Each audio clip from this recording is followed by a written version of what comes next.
I've recently been reading a book by Rubel Shelly. Many of you have probably may have heard of him. I don't know if y'all have or not. But he's a fairly well-known author, pastor, and is a president of Rochester College. I've sat through many of his classes, and I've heard much of his teaching. The book is called I Knew Jesus Before He Was a Christian, and I Liked Him Better Then. Now, don't get too put off by the title, because I think it's a little misleading necessarily for where he's going with it. Shelley is writing from the experience of much of the attitudes that have developed in college and middle-aged America regarding the church. Not that this is his perception, but he's trying to deal with this attitude. To try to give us a little bit of insight. Now again, you're going to have to be patient with me today. Okay? So try not to jump onto the I'm offended bandwagon too quickly. Okay? Because I'm going to read you a part from this book that if you don't know the context and don't let me explain a little bit about this, you might get offended quickly. So hold off on that, okay? He opens up the book with a joke by Emo Phillips that he has read regarding the church. It reads, "Once I saw a guy on a bridge, about to jump. I said, 'Don't do it.' He said, 'Nobody loves me.' I said, 'Are you a Christian or a Jew?' He said, 'Christian.' I said, 'Me too. Protestant or Catholic?' He said, 'Protestant.' I said, 'Me too. What franchise?' He said, 'Baptist.' I said, 'Me too. Northern Baptist or Southern Baptist?' He said, 'Northern Baptist.' I said, 'Me too. Northern Conservative Baptist or Northern Liberal Baptist?' He said, 'Northern Conservative Baptist.' I said, 'Me too. Northern Conservative Baptist Great Lakes region or Northern Conservative Baptist Eastern region?' He said, 'Northern Conservative Baptist Great Lakes region.' I said, 'Me too. Northern Conservative Great Lakes Region Council of 1879 or Northern Conservative Baptist Great Lakes Region Council of 1912. He said, 'Northern Conservative Baptist Great Lakes Region Council of 1912. I said, 'Die, heretic!' and I pushed him over. Now, some of us might laugh at that joke, and some of us might be offended by that joke. But inevitably, everyone who associates themselves with Christ should at the very least be saddened by it. Saddened because there is a certain amount of truth to it, which is why, to some, it is so funny. This is the issue Shelley tries to address, and I think a very serious issue to our culture today. We have all seen the church act in some very un-Christ-like ways, that many of us have to stop and ask ourselves whether Jesus is truly present in that church because of their actions. The point Shelley is trying to get across is that many times the church has taken Jesus and used him as a weapon to fight battles of pride and exclusion, distorting him into something far from whom he truly is. The world has seen this very well, and chances are we have all had experiences of something similar to this. Ultimately, the question for much of my generation and some of the generations before me is, can I follow Jesus and still follow the church? Many in the college settings, as Andrew and Becca and Rachel and Justin are probably all have heard and all experience, is teenagers and college-age students are wondering, is Jesus really in the church? Because I've seen something so contrary to it. For many Christians, it's come down to either I follow Jesus or I follow the church, but I can't have it both ways. We can either choose to love Jesus or to love the church. On a more local level, it might be something like, am I truly worshiping Christ by worshiping here with these people? And it becomes, for many of us, I think the generation previous, it becomes not so much can I worship Jesus and still be with part of the church, but which church can I truly worship Jesus in? And for many of us, it becomes the same way. We jump from church to church to church because we think, well, I can't truly worship Jesus in this place. Shelley asks the question then, can we be both pro-Jesus and pro-church? In other words, can I be faithful to Jesus and be faithful to an institution that has clearly done so much harm? Or to a church congregation that clearly has so much wrong about it? Shelley's answer, and mine will be as this as well, Yes, I am pro-Jesus and pro-church. The church has made great mistakes and is still making them. It undeniably has many times distorted the image of Jesus for political and doctrinal gains. This is a broken world, and the church that resides in it is broken as well. But we cannot love Jesus and reject the church. And I'm not talking about just the church universal. Moving from one church to another repeatedly is most definitely not loving the church. When I say that we cannot love Jesus and reject the church, I am saying that we cannot love Him and reject the people and the corporate body of Oswego Church of Christ. It's impossible for us to reject the people around us and claim to love Jesus. Rejection of a part of the church is a rejection of the whole church. Think about it this way. We cannot love the head, Christ, while attacking the body, the church. Or, you cannot love the groom and insult the bride. It doesn't work. Now, I'm not talking about censorship here. We're not saying, well, we should never say anything bad about the church.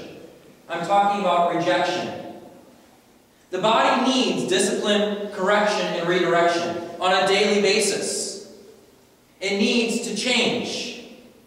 But what we need to do is work towards that change and endure through such change while still seeking to be a part and serving the church as a whole. I think one of the biggest fables in the church is that we can be invested in Jesus and not be invested in the church body. The church needs to learn to love itself. We need to learn how to love the church. So often we complain and degrade our church body. And I'm not just talking about some outside story. I'm talking about the people sitting in this room. So oftentimes we complain about each other and degrade the things that we do. And call it, the church is doing this, the church is doing that. Without realizing that when we cut the body down, we are in fact cutting ourselves down as well. I am not willing to accept that you can have Christianity without the church. I don't think that's possible. They go together. They're inseparable. It's like saying you can have a wedding without the bride. So if we can't separate ourselves from the church and still be faithful disciples, then we must learn to love and invest ourselves in the church, in the body of Christ, even, maybe especially, when it's got a few things wrong. We must learn and accept how precious the body is. I once was reading a book that talked about how a painter, if something was damaged about the painting, they wouldn't go and recreate the whole painting. They would touch it up and fix the painting that was already there. If it was damaged, destroyed, whatever might have been done to it, they would paint over the canvas that's already there and fix what is already there. They wouldn't start fresh. And we need to learn that to love and invest in the church is not to start fresh with another body, because there is only one body. It's to work with what we have here. The way the church becomes a church is supposed to be is through its people serving it into a correct standing and correct way of living and acting and loving those around us. The only way to fix the church is to serve the church. We need to learn and accept how precious the body is. How great a gift we've been given. Listen to the description of the church in 1 Peter chapter 2. 1 Peter chapter 2. We start in verse 1 through 10. 1 Peter chapter 2, verse 1 through 10. As we listen to this, specifically notice how many of the descriptions cannot involve one person standing alone. Okay. So put away all malice and deceit and hypocrisy and envy and all slander. Like newborn infants, long for the pure spiritual milk, that by it you may grow up into salvation. If indeed you have tasted that the Lord is good. As you come to him, a living stone, rejected by men, but in the sight of God, chosen and precious. You yourselves, like living stones, are being built up as a spiritual house, to be a holy priesthood, to offer spiritual sacrifices acceptable to God through Jesus Christ. For it stands in Scripture, Behold, I am laying in Zion a stone, a cornerstone, chosen and precious. And whoever believes in him will not be put to shame. So the honor for you who believe. So the honor is for you who believe. But for those who do not believe, the stone that the builders rejected has become the cornerstone, and a stone of stumbling and a rock of offense. They stumble because they disobey the word, as they were destined to do. But you are a chosen race, a royal priesthood, a holy nation, a people for his own possession, that you may proclaim the excellencies of him who called you out of darkness into his marvelous light. Once you were not a people, but now you are God's people. Once you had not received mercy, but now you have received mercy. If you were in class this morning, doesn't that sound a little familiar? Lo Ruhama and Lo Ami. Once you were Lo Ruhama and Lo Ami, with no mercy and not my people. But now you are Ruhama and Ami. You are filled with love and mercy, and you are my people. The church is something precious. It is something that cannot be forsaken. It cannot be replaced with something new. But rather it needs to be worked on, invested in. Maybe changed a little. Maybe more than a little. But not forsaken and rejected. This is not the kind of thing that you give up on or reject. Notice the part where it says we are being built into a spiritual house. Living stone upon living stone. There is but one Jesus, but one cornerstone we can build on. It is impossible to reject other living stones and still be a part of the house. We cannot both be built on the same cornerstone and yet still be rejecting one another. It's impossible. Notice that every description of what we have been made into is plural. You are a chosen race, a holy priesthood, a holy nation. A royal priesthood. A holy nation, a people for his own possession. Every single one of those descriptions involves a singular person, a plural multitude becoming a singular church. If we cannot learn to value the church, we will not only not be able to learn to value Christ, but we will never see the church as it was intended to be. While this argument could apply to the ecumenical sense of uniting all churches, for our discussion today, this isn't what we're talking about. I'm talking about uniting this church, Oswego Church of Christ, right here. We need to love these people, this body, this work, and this ministry.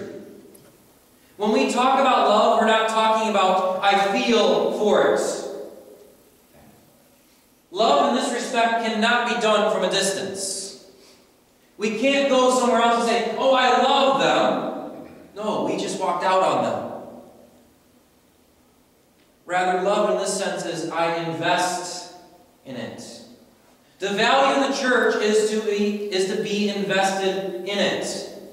Investment requires time, patience, contact, and nearness. 1 Corinthians 13:7 says, love bears all things, believes all things, hopes all things, endures all things. We like the first part until we realize that we have to deal with absolutely everything, endure absolutely everything, and hope in absolutely everybody.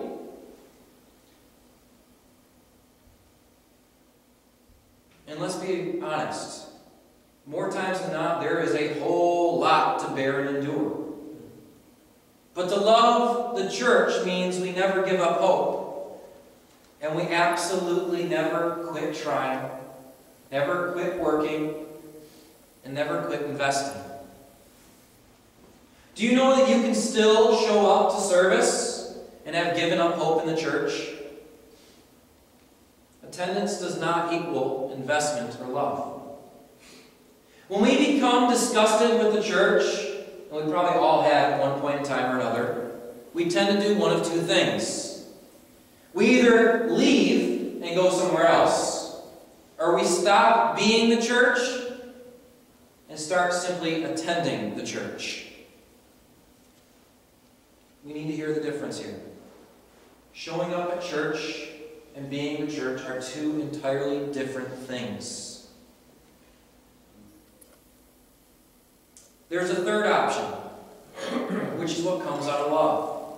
Which is what I think when Peter tells us to become mature is what he's talking about.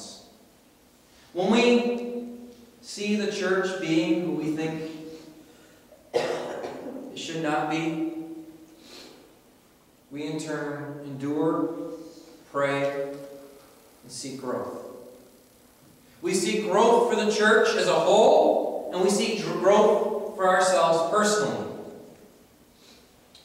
One of the sayings I heard who was it by? I can't remember. It was by a president. Maybe you'll be able to get this for me. But he said, the person who never accepts that they could be wrong, and he used a more less church-appropriate word, is stupid. The person who never even considers the possibility that they could be wrong, maybe in terms of Solomon, is a fool. We have to always be willing to accept the chance that we could be wrong, because then there is no chance to grow from where we are now. To be invested in the church is to work at it. How hard are we willing to work at the community that we have here? I stress that we have, because we have a community here. We have a fellowship here. It's just how much time and effort we want to put into it. To be church is to be community. One of the most basic qualities of community is to actually be together. Once or twice a week is not community. Because let's face it, we're all in the same room right now, but how many of you are spending time right now talking to each other? Well, none of you, because it's my turn to talk. And we were singing together, but we weren't interacting with one another. Okay? This doesn't count as fellowship. You can't count the 5 minutes before and after service as fellowship and community. Being invested in the church means working at being together with the church more than simply Sunday and Wednesday. Do you know that the early church met and ate together nearly every night? Now, first of all, you're going, how can that? No way can I have somebody over my house every night. And I got that raised too. Okay, Sarah and I were talking about this. How can you swallow that you can have somebody over to dinner every night? It wouldn't work. It's impossible. There's simply no way that I have the time or energy to entertain someone every night. But as I started to think about this, and Sarah and I started talking about this, the reason having someone over so often will be a hassle is because it happens so infrequently. Because when people come over, as infrequently as they do, they're not family, but they're guests. When we see each other intermittently, or only have guests once a week, or maybe once a month, when we do have them over, we feel like it has to be some kind of production. But then I imagine having family over every night. Going home, just recently to be there with them for Christmas. It wasn't a hassle to them. It wasn't stress. It wasn't a big deal that we were eating dinner with them every night for, 3-4 days. It doesn't seem like a hassle because we wouldn't be concerned about having dinner done at a certain time, about having to entertain them, but having to keep them occupied. about having them get there at a certain time and leave by a certain time. Because my home is their home and there is no need to make a show. I believe that the early church met with each other so often that their meals lost its sense of production and simply became casual and normal. I believe this is why the idea of seeing people so often during the week is so hard for us to grasp and accept. Because we've done it so infrequently that they're not family but guests. And guests need entertainment. And guests need a show. And guests need a production. If you had the same person over for dinner every night for a week, with each meal, I imagine the time would become less of a hassle. If we learn to value each other and spend more time together, the time that we spend together would not feel like a task. The church community would then cease to be part of our lives, and it would start to become the goal of our lives. When we make the shift from task to goal, that's when we start to become invested in the church. When the church stops becoming something we do and starts becoming who we are, that's when we start becoming invested in the church. When the church community, the physical and spiritual growth of it, and the time of fellowship have ceased to simply become a part of our lives, like a hobby, and it's become the very tune to which our days sing, then we know we are invested. One of the biggest strengths of the New Testament church was the choice to love the church. The church community was their life, and they gave everything for its growth and prosperity. This is why the church grew as rapidly and thoroughly as it did. Because the people loved the church, and they loved Jesus. One of the biggest weaknesses in the church today is the lack of love for the church. Now we are talking about the church as a whole. I think much of the church as we see today has forgotten how to love the church. And it's become a series of what can the church do for me? And what church fits my tastes and my opinions and my doctrines? And we've stopped to love the church for who they are and started going to the body that looks more like us. We've become one, yet separate, willing to share the same space but not the same heart and life. We want to be a part of, but not obligated to. We want to get wet, but we hesitate to dive in. If we wish to be faithful disciples of Christ, if we wish to see our church body here grow, then we must learn to love and invest in what we already have. The people, the ministries, the time we spend together. This is our church right here, and we should take pride in it. This is our community full of God's mercy and grace, and we should be glad in it. These people are our brothers and sisters, and we should be willing to lay down anything for their well-being. We are being made into a spiritual house, living stone by living stone, all built on the cornerstone of Christ. How great a blessing we have been given. So in turn, let us invest in it and develop the relationships, strength, and determination to prosper this body and the body of Christ.